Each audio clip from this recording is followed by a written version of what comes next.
I'm going to make two statements in this 980, and then I'm going to give you the why after that. Statement one is the most important person on this department is the company officer. They set the pace, they set the tone, they are the fire department. We go as an agency where the captains take us, the company officers.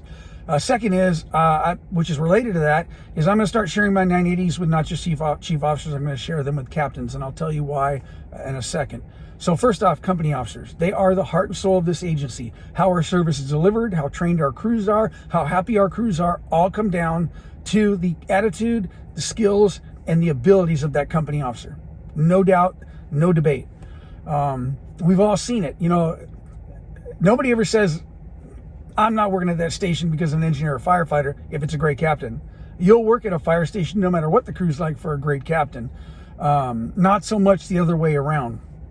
Also, that tale of two stations. We've all seen it. You got the station that's unhappy, the station that's griping all the time. They usually don't train.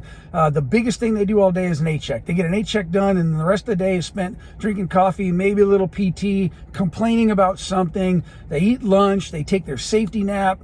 Maybe they do a couple of mandatory things like station captain or paper captain or a couple FHLP lots, and they complain, and then they make sure they buy dinner, they eat dinner, and if you're lucky, they even hang out at night, if you're lucky. If not, they all go to their dorms and spread out.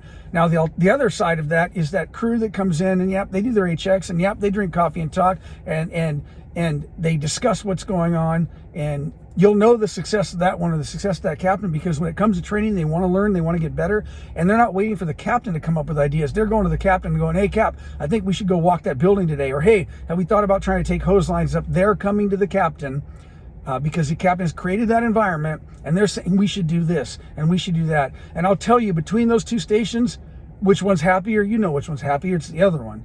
The one that's still into the job, the one that's still doing the job, and the one that has a captain that's keeping them well-trained, happy, and meeting their needs. You know, we all want to be happy at work, and we want to be able to do the job. We all want to feel useful.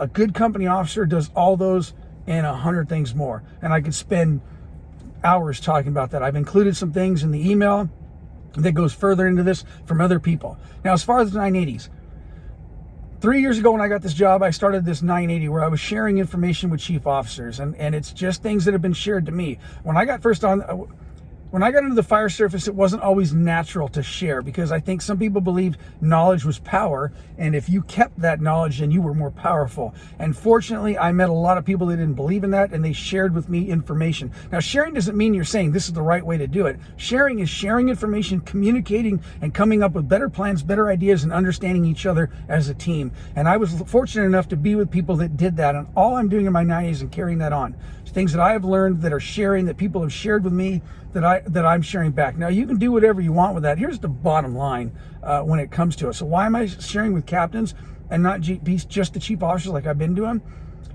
I could be the best chief in the world or the worst chief in the world, and it's irrelevant to a good company officer. Sure, I can make things a little more difficult for a company officer. Sure, I can make it a little easier, but in the end, I cannot stop a good company officer. So I figured, why not share with the company officer? I've been doing that now to a degree, but I'm going to do it all the time now. Now, I get it. There are going to be some naysayers out there. Why is an assistant chief sending it out? Why is, hey, that's fine. Then delete it. Put me on your spam folder. That's okay. I was trained in the belief of sharing information. Doesn't mean my information is right. In fact, many of the 980s I've done have been wrong. All kinds of wrong in there. People have called me and told me why, and we've communicated and we've talked, and I've learned, and they've learned, and we've all learned together. And so I believe in sharing because I think sharing makes us better as a team. People have done it for me, and I'm just trying to pay it forward after people have done it for me. So again, do what you want with the information. Use it as you see fit, or don't use it at all. That's not the point. What I will say is this: share with each other, train with each other, teach each other, be with each other. This is a great job if you let it be. And again, it really all comes down to that company officer. A good company officer is going to take this department where it needs to go. So thank you. Have a good shift.